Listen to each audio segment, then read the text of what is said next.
Hey, it's Rocky. Welcome to Richer Soul. Today's guest is Clete Bulach, a former teacher and school superintendent. We talk about education and leadership. It's about a lot more than just school.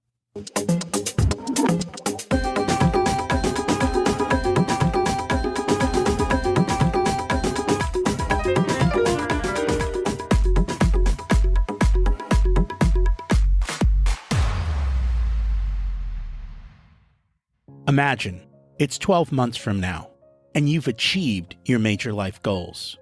How does it feel to be in the best shape of your life? To wake up energized, excited about the day? To have great relationships and friends who support you and propel you forward? How does it feel to have an excess of money, to be able to make the choices you want? To be fearless and open to trying new adventures? Imagine being connected to the universe and it providing everything you desire. It's possible over time, and your past does not dictate your future. The only thing holding you back from this vision is you. It's time to take control of our thoughts and use them to our advantage. Welcome to Richer Soul, where we achieve our dreams and bring balance to health, wealth, relationships, time, and spirituality.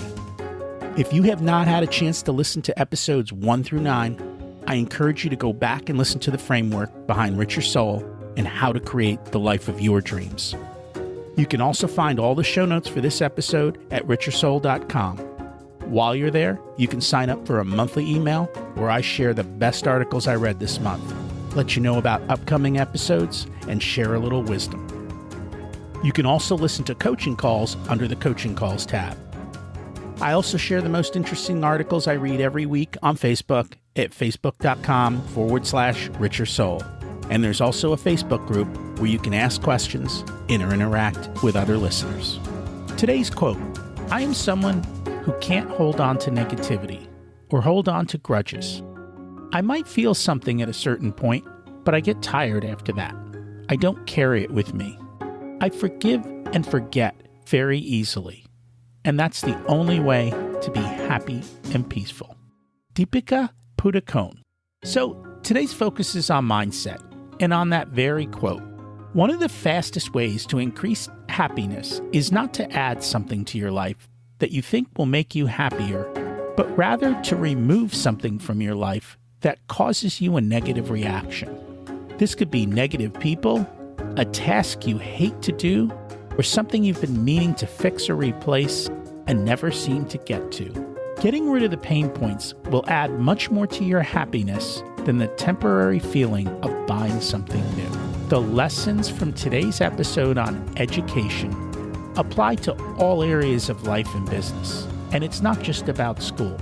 We're going to talk about leadership, dealing with regulations, and bureaucracy. We'll examine human nature and kids. These lessons can be applied to any area of life. I hear so many people saving hundreds of thousands of dollars for college and never asking, what's the purpose beyond getting a good job? What is the purpose of education? What do you want your kids to learn? I'm putting a link in the show notes to answer that very question for you. It's from Seth Godin, and it's called Stop Stealing Dreams. Our guest today is Dr. Clete Bulach, who is a retired Ohio school superintendent and an associate professor emeritus at the University of West Georgia. He's the author of numerous articles in education journals and is the co-author of 2 books, School Climate and Culture, Vis-a-Vis Student Learning, Keys to a Collaborative Problem Solving and Responsibility. The second book is Enhancing a High-Performing School Culture and Climate, New Insights for Improving Schools. The second book focuses on human relations problems that interfere with creating a positive school culture and climate, poor interpersonal communications, and the ability to cope with conflict. The reform in school culture described in the books create a learning environment where students' 5 basic needs are met. This leads to improved test scores and a 75% reduction in student discipline and misbehavior problems. Let's meet our guest. Welcome to Richer Soul, Clete. It's great to have you join us today. Oh, it's a pleasure being on your show, Rocky. and I'm excited about today's conversation. As always, we start at the beginning. What was it like when you were growing up, and how much did your family and school teach you about money? Well, I was a farm boy. We were one of 7 kids, and I had to earn my own money, so money was very important for me. Actually, I raised rabbits, and I butchered them and sold them to people from the city of Cincinnati. So they would come out to the farm and get eggs and other stuff that my dad sold, and they would buy a rabbit or two. So I would charge $1 and I would go out and get a rabbit and hold him up by his hind legs and chop him behind the head and butcher him and sell him. I raised 50 rabbits at a time and I made $50. So for me, that was good money. Of course, I worked for other farmers out there and I hired out. So money was very important to me and it wasn't something I wasted. So that's my story on growing up and how money was important to me. I bought my own 3-speed bicycle. At 16, I bought a purebred collie for my dog because I was in love with Lassie, that movie at that time, and so forth. That's my story, Rocky, about money. And that's pretty impressive that you actually went out and you did the work and you started earning money at a young age. And fortunately, people don't do that as much these days, especially kids. They'd probably freak out if you asked them to butcher rabbits and do that kind of stuff. Yeah, it's crazy. But when I grew up in high school, there was nothing taught about money. Even in home economics, it was about cooking and sewing. It wasn't anything about money. Today, one of my buddies that I play golf with, I said, "What do you teach?" He says, "Economics." I says, "Economics? They teach that in high school now?" So the curriculum has changed somewhat in high school because economics would teach kids about money. It wouldn't teach them how to manage their own money. I'm not sure what the curriculum is there, but they do have a course in high schools now called economics. It's funny because I have a Bachelor of Science in Economics and I have an MBA. Neither of those degrees taught you anything about money. They taught you about business and the bigger things, but they don't actually teach you about how do you make money, how do you keep money, and how do you grow your money, which is a shame. Now, you've spent your life in teaching, and I guess you finished up as a superintendent of schools. During that period of time, did your school ever teach kids about money? No. And what was the reason behind that? I mean, because if you think about it, right, you go to school for the purpose of getting a job and to earn a living, and yet the most important part of that is the money, and yet we don't teach it. Here's the problem. The feds have the Department of Education. They put out regulations. Each state department has Department of Education, and they put out their regulations. The schools have to follow those regulations because each state department follows the feds in order to get the Fed money. And then they write up their own regulations and they tell the schools what subjects they have to teach in order to qualify for the graduates to get into the state universities. So everything is regulated, and it's a pity. One of the problems we have in our education system is its over-regulation. We have, all people have 5 basic needs, okay? One of those is control. The more you control what administrators have to do, the more they tend to resist. And that's one of the big problems. The more you give control to people, it makes them free. It frees them up to do what they feel should be done. On any given day, a teacher has to teach, has to be on a certain chapter, has to be teaching a certain subject. They are not free to just turn loose and discuss money. I mean, let's suppose, for example, I'm a teacher and I've got a classroom full of kids and one of the kids' house burns down. That would be a fantastic opportunity to talk about money. And you can't do that as a teacher. You are required to teach what you are told to teach, and you don't have the professional freedom. When I was a German teacher, on any given day, I could do anything I wanted to do. I didn't have to teach German. I could teach on any topic I wanted at any time.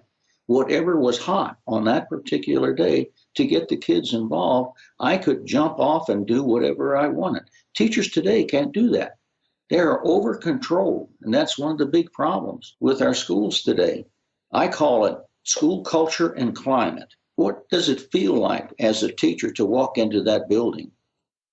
Why do so many teachers in years 3 to 5 quit? They don't like being there. They don't like the culture and the climate. They are over controlled. They've been trained as a professional, and then they are told what to teach, when to teach, and how to teach. It's crazy. Does that make any sense to you, Rocky?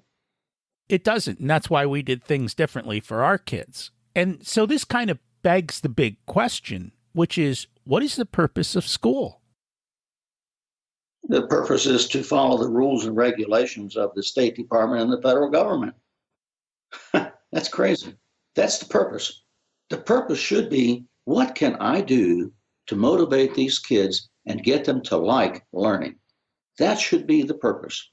And every teacher should be free to practice how they want to do that. And they're not. That's unfortunate. When they get evaluated on test scores. They get evaluated on how well they follow the rules and regulations. They get evaluated on how many kids they send to the office for discipline. And that's awful. I call it school culture and climate. And on my website, there is a survey that measures school culture and climate, and it's free. Anybody listening out there can go on my website. And Rocky, I assume you have that, don't you? I do, and we'll put the link in the show notes. Yeah, it's westgeorgia.edu/tilde and C Bulach. Everything on my website's free. The school culture and climate, the data that I have on school culture and climate, here's pretty much how it would break down. Roughly 10 to 15% of the schools in the United States, and I've got data on schools from California to New Jersey, 10 to 15% have a good school climate and culture. Roughly 50% are okay. Roughly 15% are poor, and 10% are toxic. I mean toxic. In 2002, I got a contract to evaluate every school district in the state of West Virginia. For 5 months, I did nothing but drive around every mountain and every hollow, and I asked kids and teachers, what do you like about your school? What don't you like about your school? That's why I wrote the 2 books. I've got 2 books out there on how to create a high-performing school. They address how to have a good school culture and climate, and they address the 5 reasons why schools do not have a good school culture and climate. Number 1 is discipline. You walk into many classrooms, and the teacher has to stop teaching 4 to 5 times every class period to correct a kid. Where's your book? Put your head up. Look up here. Give me that note. Sit up. And on with the rules and fractions that happens in most classrooms. And of course, the kids' needs are not being met, and neither are the teachers' needs. If your needs are not being met, and I understand that you homeschooled your kids after grade 10, is that correct? That is correct. Okay. So you were very concerned about your kids' needs. One of those needs is caring. Obviously, when you did that, you said to your kids, I care about you. I care about your education. I'm taking you out of school, and I am going to help you finish up your education so you can get into a good university. Is that pretty much describe you with your relationship with your kids? To some extent, I struggle with college and the purpose of college because it's kind of a very expensive school, and I struggle with the value it provides. But in general, it was to launch them towards college because we didn't know any better. And now knowing what I know, I really struggle with this whole college thing and whether or not it's worth it as well. But from an education standpoint, we're not doing a great job. Well, your approach is interesting because I'm guessing that your kids' 5 basic needs were being met. Here are the 5 basic needs. Caring is one of them. When kids know that their parents care about them, that's important. When I interviewed the kids in West Virginia, I said, caring, they said their teachers didn't care about them. I said, well, some of them do. I said, what do you like about your school? They said, the teachers. What don't you like about your school? And they said, the teachers. I said, well, tell me about that. And they said, well, some of these teachers care about us. They will sit down and talk to us. They want to help us learn, and they'll do whatever they can to help us succeed. And then we've got these other ones. All they care about is their paycheck. They don't care about us. They come in with their cup of coffee, put their feet up on the table, and they look at us and they say, if you guys are here to learn, I'm here to teach, and we're going to get along just fine. If you're not here to learn, that's your problem. They don't care about us. When I asked the teachers, what did they like about their school? They said, the parents. I said, what don't you like about your school? They said, the parents. I said, oh, tell me about that. He said, we got some of these parents. They will do anything in the world for us. They really care about us. And we've got these other ones. They don't care about us at all. All they want is for us to babysit their kids, and they actually don't like us. And I said, the other thing we like is the administrators, and what don't we like? The administrators. And you get the same thing. It's all about caring. How do they come across? Caring is a need that people need. It is something that happens. If it doesn't happen, that need is not being met and you don't like it. The next one is control. Kids go to school and they are told where to sit. They are told what to study. They are told what the rules are. They are controlled. Teachers are controlled. And people don't like that. When you over-control people as a parent out there listening to this show, if you over-control your kids, they will resist. Over-control always breeds resistance. And there are 9 forms of power that help you control people. 5 of them give control without giving it up. 4 of them are controlled power techniques. Position, reward, and coercion are control forms of power. As a parent, you get position power. Rocky, you agree with that? Absolutely. We're the parent. Okay. We're in charge. It's our position. With position power, you get reward and coercion power. You can give rewards and you can punish, right? Absolutely. Okay. Here's the crazy one. There's a 4th form of control power. It's called connection power. Let's suppose, Rocky, when your kids were growing up, and I understand you've got one in college now and one who's graduating, right? Yes. But let's suppose that when the kids were growing up, one of them did something your wife did not like. She says, you just wait till your dad comes home. I'm going to tell him what you did. And you come home and your wife comes to you and says, you know what your son did today? And she describes it. And you look at her and you say, oh, I don't know what's so bad about that. I did that when I was a kid. Well, I think we just better let that one go. What did you just do to your wife's position power? So you undermined her, but here's the thing. This is something that I've always looked at and said, why is the mother not dealing with the son? Why isn't she using her position power? Why is she relegating it to the dad? You're right. So the first step is she relegated her power. And then the second thing is he undermined her power. And part of that, though, is those I think are the discussions you need to have up front before you have kids is what are our intentions for the kids? And just because I did something stupid doesn't mean my kid should do something stupid. You have honest and real conversations around that. You're absolutely correct. That's what should happen.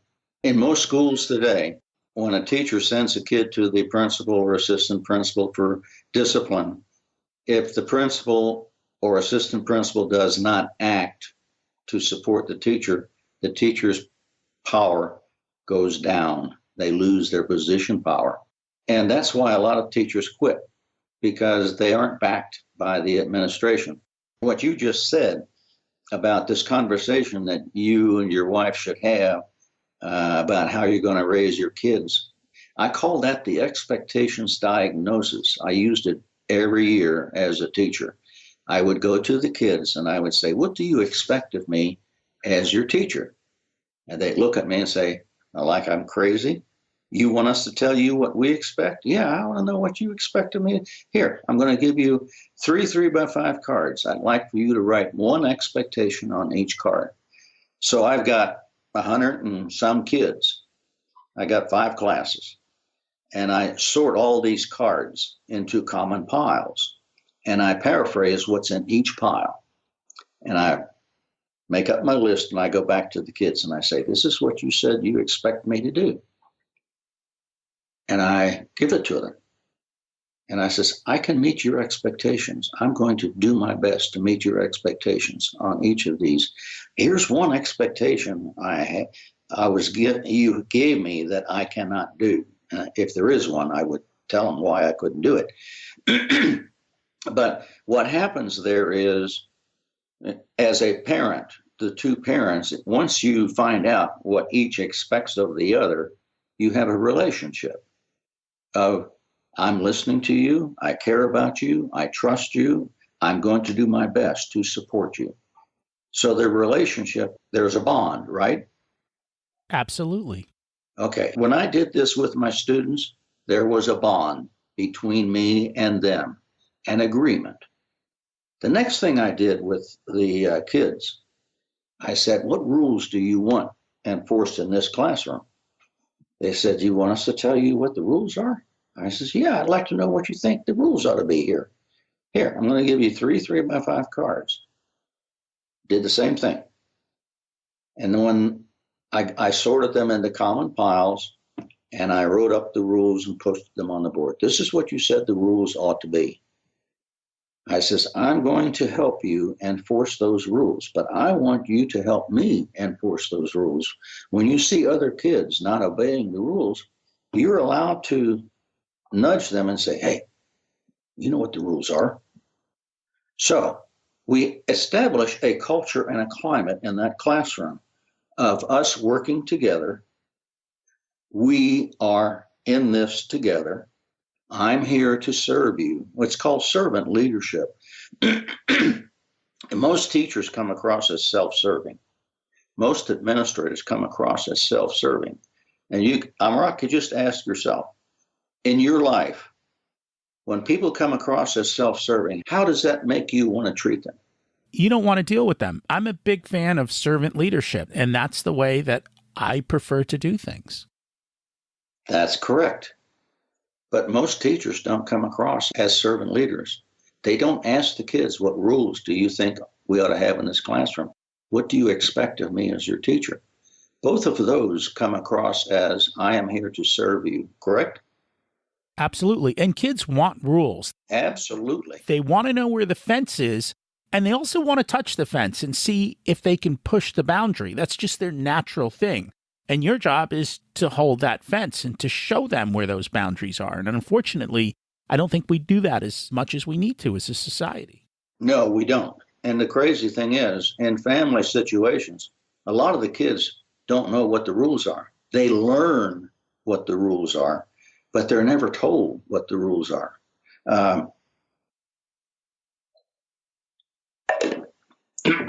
Most parents listening to this show ought to sit down with their kids and say, what do you think the rules are in this house? They said, what rules? What rules? Oh, you mean who takes out the garbage and when curfew is? Now, they usually know what the rules are on those, but the other rules are not understood by many kids in that family. It would be wise for parents to sit down and say, what rules do you think we ought to have in this house? And as a family, agree on what the rules are in this house. Once the rules are known, we call this, the form of power here is called moral power. That's a freeing form of power. Once kids know what the rules are, that's moral power. What's the right thing to do in this house? In any organization out there, any leader listening, what are the rules in your organization? In most schools, there's a handbook, and it is usually a thick pile of bullcrap. So much there that enforcing what's in that handbook is difficult. When I ask, what do you think the rules ought to be in this classroom? I'm putting moral power into place. What is the right thing to do in this classroom? Okay. There are 4 other freeing forms of power. One is information. What we're doing right now is power, right? We're putting out information. People are going to listen to this and they're going to say, oh, wow, I never thought about that. Yeah, I'm going to try that. Does that make sense to you? It makes total sense. Okay, information power. Here's the second one. It's called expertise. When you see somebody demonstrate how to do something, a golf swing, or how to solve a math problem, or your son is studying engineering, right? He is. Okay, so he is getting information. He is also watching somebody do something, right? And when he sees it, he says, yeah, that's something. Yeah, I like that. I can do that. So he is free. When he sees somebody do something, he likes it. That's a freeing form of power, right? So when you give information, when you demonstrate how to do something, you are freeing somebody up to do something. It's a form of power, but it's a freeing form of power. Here's an interesting one. It's called personality power. Now, I imagine your kids like you, don't they, Rocky? They do. Okay. So if they like you, all you got to do is say, hey, how about help me with this? They say, okay, Dad. It's free. If they didn't like you and you asked them to do something, and many teachers are not liked by students. So when they ask the kids to do something, they may grudgingly do it, but they don't like it. Motivation is not there. So personality power is a freeing form of power. Make sense to you? It does. Okay. Here's an interesting one. It's called ego power. Have you ever stroked your kids' egos? To some extent, yes. We tend not to. You say, you did such a wonderful job with that last year. How about giving me a hand with this project? They say, oh, yeah, I'll help you. See, stroking egos is a freeing form of power. Do you agree with that? I do. Okay. Many employers do stroke employees' egos. Trump, if you listen to his speeches yesterday, he was stroking egos all over the place.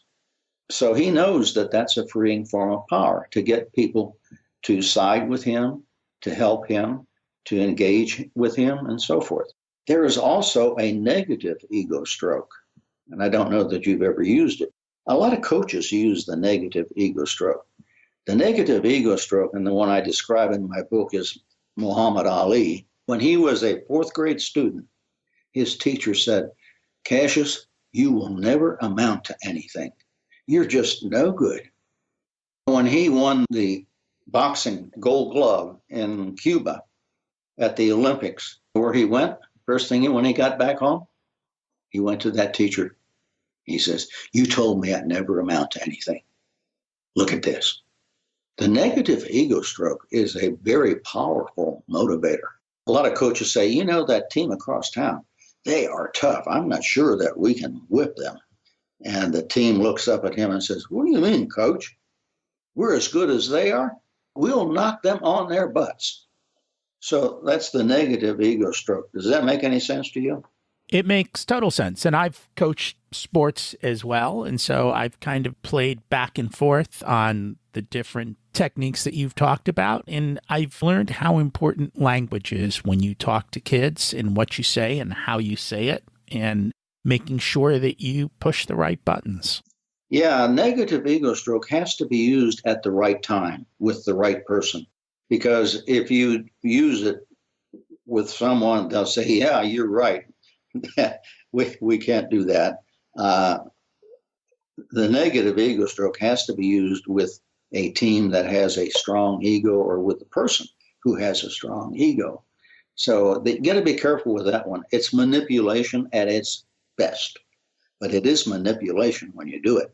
And if they know you're manipulating them, it'll turn them off big time, because no person likes to be manipulated. You agree with that? That's very true. Okay, so be careful with that one. Your listeners out there, the negative ego stroke is manipulation. Be careful with using it. Now, moral power is the best form of power. If everybody knows what the right thing is to do, what the rules are, when they are broken, all you need to do is remind them. And most people will say, oh, yeah, I forgot. I'll do better. When I was a school superintendent, I would have board members who did not want to do the right thing. So I put up a big sign on the back of the boardroom. I'd say, what is the right thing to do? And when they got on their high horse, and I'd say, hey, guys, see that sign back there? Oh. And it would calm them down immediately, because most people want to do the right thing. You agree with that? They do. And when I was coaching, we would set the atmosphere. And rather than fighting with the kids, we basically kind of use that type of an approach of saying, are you showing respect? Are you taking responsibility? So rather than pointing out what they did right or wrong, we just asked them a question. And asking the question got the results because the person had to answer for themselves versus being told what to do. There you go. And that's exactly what you got to do. You have to get people to judge themselves and correct their own behavior. That's control. When you give control to people, it makes them feel good. And when they know that you care, it makes them feel good. And the other thing, we talked about 2 of the 5 basic needs that all humans have. Having control, knowing that people care about you are 2 of the basic needs.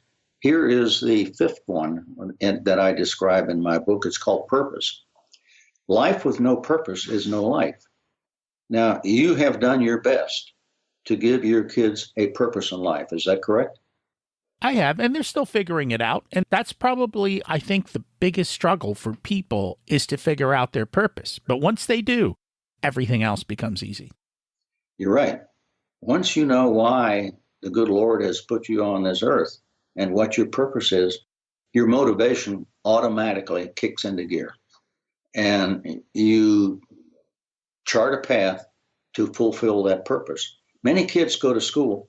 I said, why do you go to school? And I said, well, we have to. I says, you mean you don't go to school for any other reason? No. If the law didn't make me go, I would quit today. I hate school. I don't like school. And that's why I wrote the 2 books. How would you create a school where kids wanted to go, where they had a purpose? And in one of the chapters in the book, I described how to create a contract. When a kid entered my school, all of the kids who were, when I was a school superintendent, they each had a contract. And I had the teachers, I said, I want you to write down what you want kids to do when they come into this school. What is their purpose? So all the teachers wrote down what they thought the purpose of a kid coming to the school should be. So I collected all these things that teachers wanted kids to do, and I came up with a list of 15 reasons for why kids came to school. So when a kid came in, they looked at those 15 reasons and they were told, I want you to select 5 reasons why you're coming to this school. So out of those 15, they had to select 5. Control. I gave them control, but they signed a contract of 5 reasons why they were going to that school. And that was given to every teacher where the kids, so every kid had a contract, a purpose for going to that school. Does that make any sense to you? It makes total sense. Okay. The thing is here, the kids chose 5 reasons why they were going to school. Many kids today go to school. They have no reason for going. They're going there because the law requires them to. And that's totally irresponsible for a school to allow kids to come to a school with no purpose. Now, here's the 4th need, And we're going back to the 18th century here, because philosophers have been discussing this ever since Plato and Socrates. Why do people behave the way they do?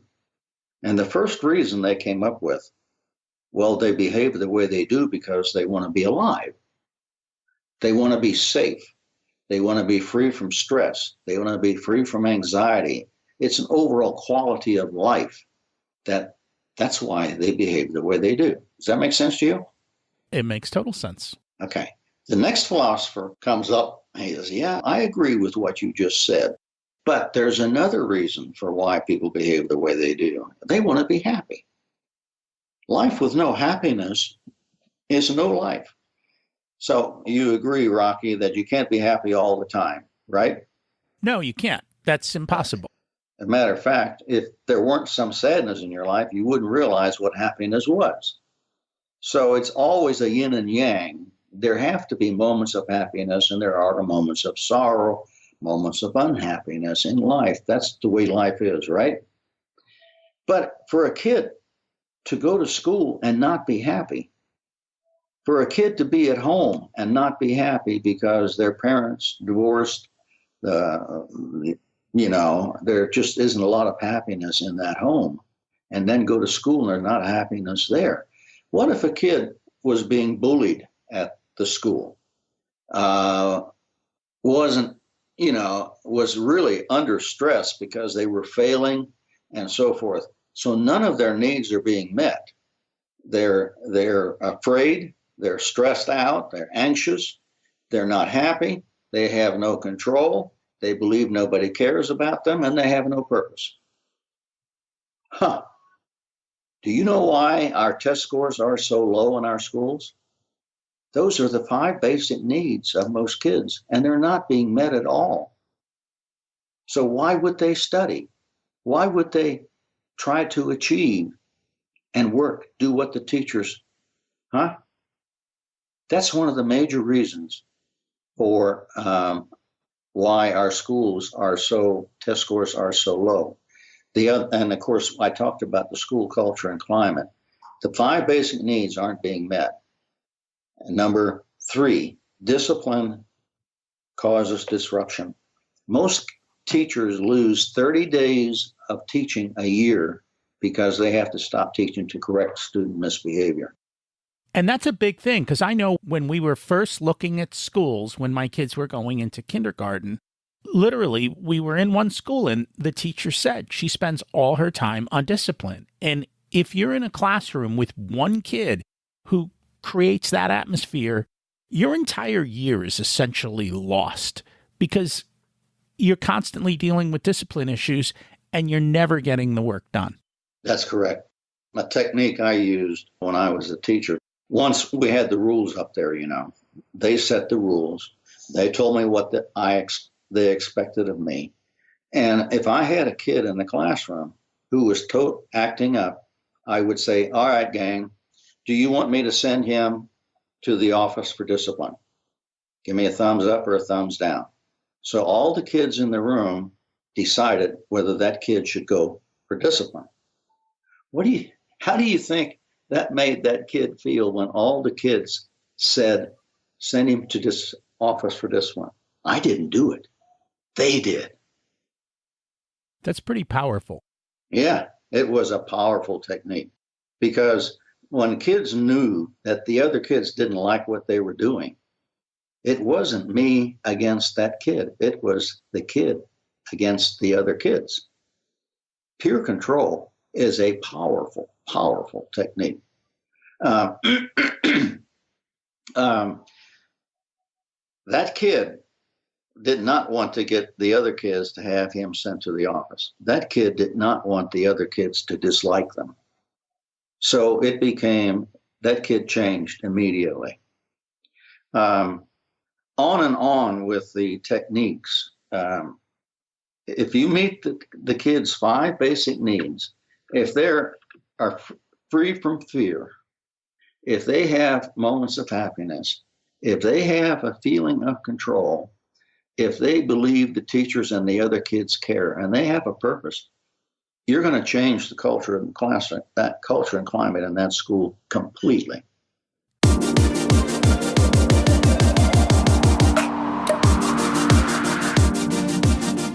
We'll be back with our guest in a moment. What are you doing to meet the 5 basic needs for your kids? Have you thought through the culture of your home? What are the goals for your child's education? Just as the principles apply to school, they apply to your home and they apply to your business. Have you taken the time to think through these? Are you clear on your goals and desires? Yeah, I know. I ask a lot of questions. The questions help me coach you and decide on what you want in your business and life. Beyond that is pressure testing the ideas to remove risks, which helps to ensure success. I encourage people to find someone to help propel you forward. I offer a no-obligation chat to see if I could be the right person for you. Why not take the action that can propel you forward? Email rocky@richersoul.com to get started. Now, back to Clete as we discuss how to give control to our kids while keeping our leadership position.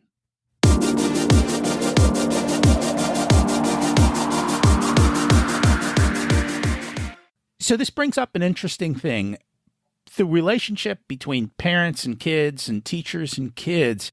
And in a lot of what you talk about, you're essentially giving control to the kids. And I think this is a struggle parents have is how do you give control but not give away the power? And I don't mean that in the sense of giving away the power, but it's more about you want to give kids control, but they need to do the right things. How do you have that kind of dance back and forth? That's the secret to being a good parent. That's the secret to any leader out there. And everybody listening to your program in one way or another is a leader. The secret to being a leader is how do you give control to people without giving it up? Because if you are the leader, once you give up control, you lose your leadership. Does that make sense? It does. Okay. And you can walk into Walmart every day and see parents who have given control to their kids. The kids are controlling the parent. It's sickening to see that. So as a parent, you never give up control, but you always give control. And the techniques that I talked about, what do you think the rules ought to be here? What do you expect of me? I'm given control. But when I do that, I even get greater control because I now know what to do.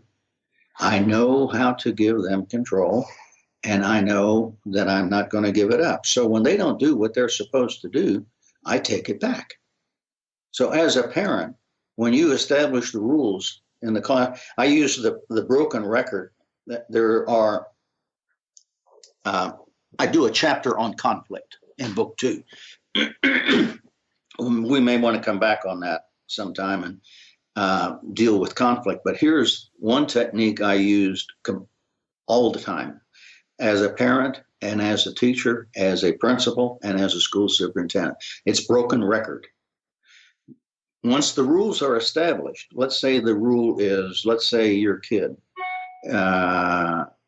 when he was 16, he got the keys to the car and went out on a date. You probably had a rule on when curfew was, did you not? We did, yes. Okay, let's say it's 12 o'clock. The kid comes home and it's 12:30. And you say, son, curfew is 12 o'clock. You weren't here at 12 o'clock. He says, but Dad, we got to talking about this and we really got, son, curfew's 12 o'clock. But Dad, you don't understand. We were, son, curfew's 12 o'clock. Dad, curfew's 12 o'clock. Dad, curfew's 12 o'clock. You see what I'm saying? Broken record. That's a form of control. You have position power. You gave him control. You gave him the keys.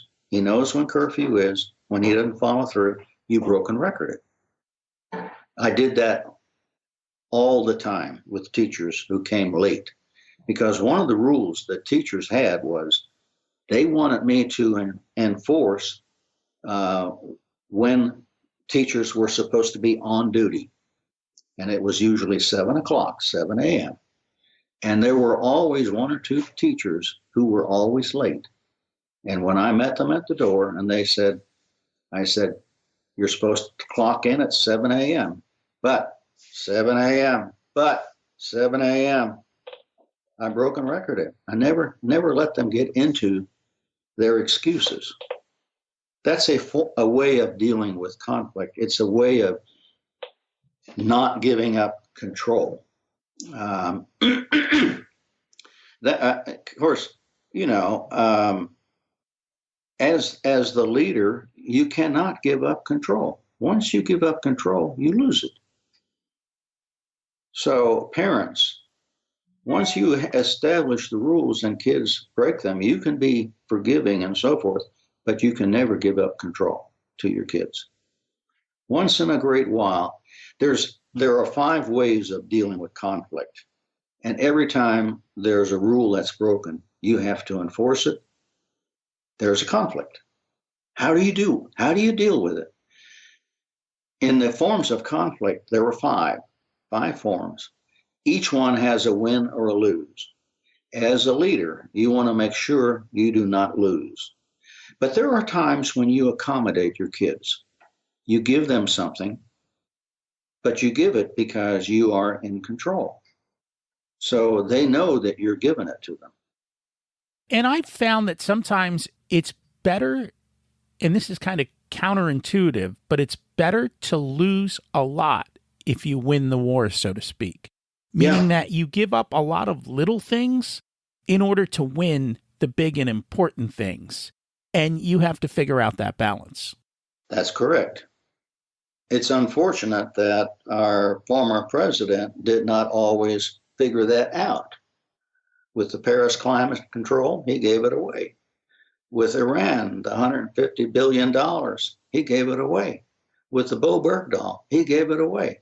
With Cuba, he gave it away. He accommodated. We lost and they got. Trump's style is I win, you lose. That's his favorite style. He doesn't always use that with the Korean president. It was lose-lose. Compromise is always lose-lose.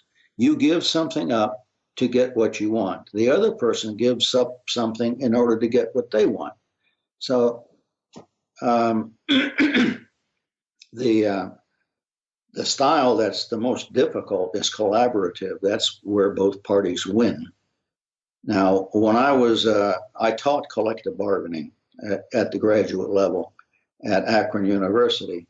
And win-win is what you try to do in negotiations with collective bargaining. But most of the time, collective bargaining is lose-lose. Each party comes in with, and Trump's a master at that. He's going to put a 25% tariff on China. You think he's going to get 25%? Hell no. He knows it. He ain't going to get that. So he's going to give up maybe 10% in order to get a 15% tariff. I think he's got a 12% tariff now. And that's called compromise. So the art of the deal is compromise. And I think if you go back and look at his book, he uses that a lot. So what can parents do to create better communication with their kids, especially teenagers? Chapter 1 and book number 2 deals with that. There are 5 communication skills. One of them is paraphrasing, okay? You've probably used it. Somebody comes in and they say something to you and they say, let me see if I understand what you just said. And you say, this is what I heard. And you tell them what you think they said. That's called paraphrasing. You've used it, haven't you? I have. Okay. So that's probably the most successful thing that parents can do with their kids. When a kid comes in and explains something, many times they don't know how to explain what they want to say. So you got to help them. You say, did I hear you say that you wanted to? And you paraphrase. You say, no, that's not what I meant. You say, oh, well, tell me what you really wanted to say. So you go back and forth until the kid gets out, explains what it is that they wanted to say, and you understand what they wanted to say. It does a lot of things when you do that. It says, I'm listening to you. I care about you. I want to understand what you're doing. I trust you. You see, it's the relationship that you're building when you do that. The other communication skill is perception check. You see your kid doing something and you read the nonverbal behavior. And the nonverbal behavior you read, did you read it correctly? So you do a perception check and you say, looks to me like you're not very comfortable with what I just did. Is that correct? They look at you and they say, what do you mean? You say, well, I just saw you with this terrible frown on your face when I told you what I said. You didn't like that, did you? And they say, oh, no, I just had an itch, Dad. I just had an itch there. That was all. No, I wasn't anything. You didn't say anything that upset me. That's called a perception check. People read nonverbal behavior every day of their life. They see people doing something, and they have a gut feeling on what that person was feeling, but they don't check it out. And in some cases, you don't want to check it out. It's not your purpose or your place. But if you want a relationship with that person, you check it out. When I'm playing golf, if I do or say something and I see somebody react to it non-verbally, I check it out.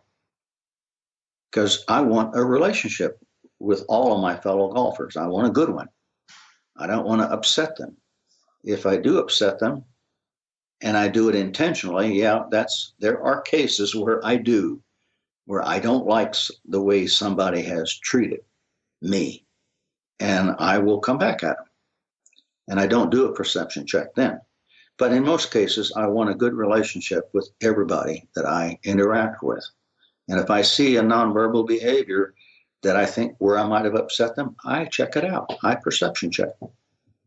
The other thing I do a lot of is the other communication skill that's very important.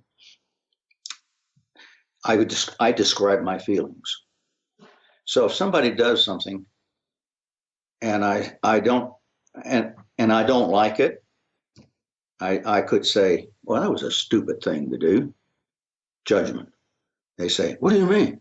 Oh, what was stupid about it? And here we go. But if I say, you know, what you just did upset me, they say, oh, I sure didn't want to upset you. What did I do? And I describe the behavior. And they say, that's another communication skill, describing behavior. If you describe the behavior that you saw your kid do, you throw the ball back in their court. You say, you know, what you just did, you did. They say, oh my gosh, I didn't realize I had done that. I'll try not to do that again. See, you throw the ball. As the leader, you always try to throw the ball back into their court and let them make the judgment and let them decide what their behavior should be. When they don't do it, you take the ball back. And I found that very helpful with kids because kids are always complaining. They're always talking about unfairness. They're always trying to find a different way. And I found it was a lot easier to coach when you gave it back to them. You put it in their court, you gave them control, and you gave them guidelines. And this way, you don't have to make the decisions. They will more than often make the right decisions themselves. And then they feel empowered. They follow through on that. But you've got to kind of give it back to them and let them do that. Absolutely correct. You and I are on the same page on this one. Absolutely. So parents spend a lot of money on taxes for school and they try to improve education. And a lot of times it feels like you're fighting the system. What can parents do to improve education without having to fight the system? What can parents do to improve education for their kids? Yeah. Fight the system. Because it's hard to fight the system. And I know, like, when my kids were young, my wife just said, shut up, write the check. We're sending them to private school. We're not going to deal with this fight. And yet there are parents who may not have those choices. How do they kind of navigate through this whole thing and figure out a way without having to essentially fight the system?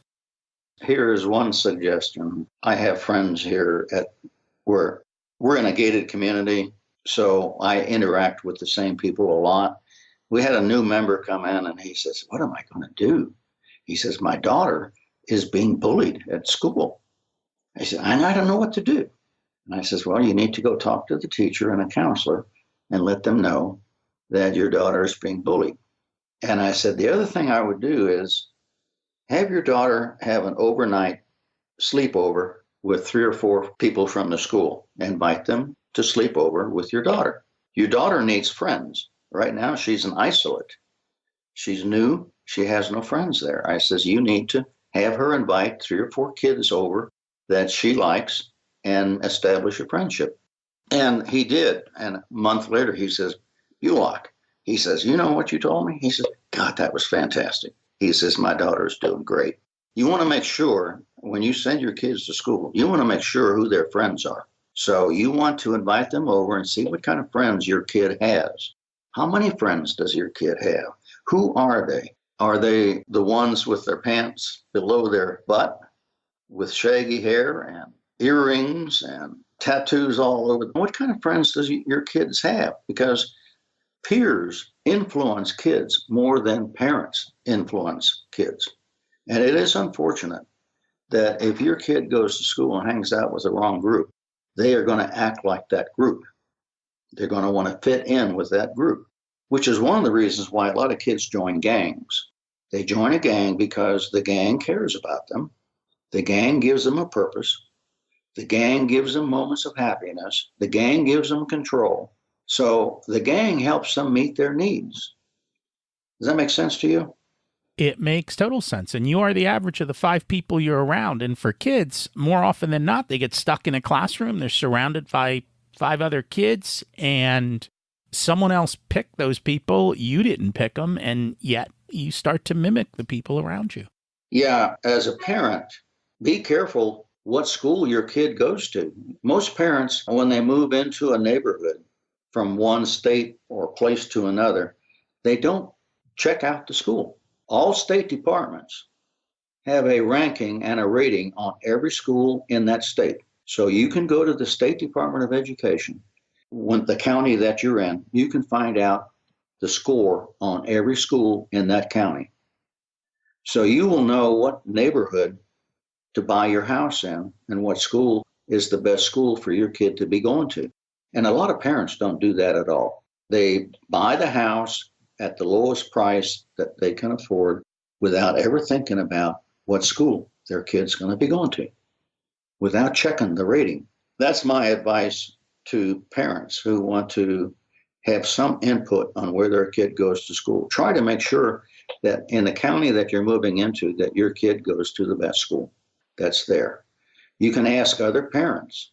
When a parent moves into this school, they will ask me, because they know I'm an educator, they say, what do you think about the schools here? I said, well, here's the best school. Here's the next best. Here's one that you don't want your kid going to school to.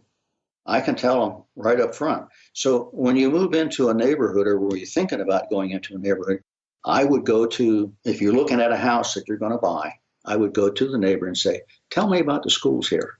So you want to get feedback on the schools. That's probably the best advice I have to anybody listening out there. If you're a parent, but if you're already in a school and you don't like it, what are you going to do? On my website, there is the school on school culture and climate. I would try to get the administration to give that survey to their school. But the other thing that's so easy to do, I call it force field analysis for school people out there. It's called, I like sending my kid to this school because I would like sending my kid to this school better if. It's a survey that the administration can do to involve the parents. You find out what they like about your school and what they don't like about it. Then you go to the kids and you say, I like going to this school because I would like going here better if. So the principal or the teacher You're a good teacher because you'd be a better teacher if. So the teacher gets feedback from the kids. Or I like being a student in your classroom because I would like being a student in your classroom better if. Principal goes to the teachers and says, I like working at this school because I would like working here better if. Force field analysis. You're a good principal because you'd be a better principal if. You find out the positives and you find out what you could do better. It's called force field analysis, developed by Kurt Lewin, Lewin, Kurt, back in the 50s. If you go on the web and look that one up, it's very complicated, the way he explains how to do it. But those two sentences do the same thing in a very simplistic way. And I encourage people to do that. I mean, that's the same question you could ask your kids, too. I'd be a better parent if, and yeah. So it works in all situations, work everywhere. Yeah. It's a basic kind of principle there. Yeah, getting good feedback on what you're doing as the minister, as the preacher, as the counselor, as the parent, as whatever your position is. It's difficult to get good feedback because but this one involves everybody and it's confidential and you're going to get good feedback. Now, if you get back this one where everything is positive and nothing better if, throw that away. That person loves you. But if you get the negative one where it's all negative, throw it away. But when you get people who look at the things it's good because would be better if, when they do an honest evaluation, you're going to get both sides. That is good feedback. Keep that. Parents can do this with their kids if they wanted to. If they want to get feedback on how they're coming across, they could ask that of their kids. When I counsel people who are having difficulty with their marriage, those are the two techniques I use before I do anything with them. What do you expect of your spouse? Give me 5 expectations you have of your spouse. So I get that from both. Then I say, she is a good wife because she'd be a better wife if. He is a good husband because he'd be a better husband if. I get that data. Once I have that data, I can sit down with them and help them. And that's very helpful. Yeah, when you enter into a relationship, you have to have data. I call that data-based decision making. So on my survey, you've got the school climate survey, you've got a bullying behavior survey, you've got a caring behavior survey. That's done by a teacher who wants to find out how they're coming across in the classroom. They go to the students and they take the survey and they find out if they're coming across as a caring teacher. There's a survey on measuring levels of openness and trust. We haven't talked about openness and trust. Openness and trust is probably the foundation to a good human relationship. If people are not open with each other, then they don't trust each other. There's no relationship there. It's one of the biggest problems with Trump's leadership. He appears to be very open, but he doesn't trust the Democrats. He doesn't trust the media. He's not open with them. And that's part of the problem with that relationship. So what's one action step people can take this week to improve their lives? Well, paraphrasing is probably the most powerful one, because when you do that, you tell people you're listening, I care about you, I trust you, I want to understand you. That's a technique that some people use intuitively, but a lot of people forget. So when things happen, they judge. They make an interpretation, their interpretation. So the 5 basic communication skills, perception checking is very important. Describing your feelings is very important. Getting feedback, getting good feedback on how you're coming across is very important too. And a lot of people don't ask for feedback. Feedback is a gift, and you need to accept it, and you need to ask for it. I don't know that there's any one thing. We are all human beings. We have survived the way we have. So to turn your life around completely is asking too much. Is there one thing you can do? I guess show people that you care is probably the most important thing in life. Are you a caring person? Or do you come across as self-serving? If you come across as self-serving, you need to change your behavior immediately. Because when you come across as I am here to help, you're showing that you're caring, you're showing that you are here to serve. And if you look at the Bible and almost all of the religions, we are here to serve. And that should be our goal in life, to come across as a servant, as a person who is here to serve. That would be the one thing. If you're not coming across that way, you need to change something in your life. It makes total sense. Thank you so much for sharing that. If people would like to connect, find your books, where's the best place for them to look you up? Well, Amazon.com and Barnes & Noble, they are there.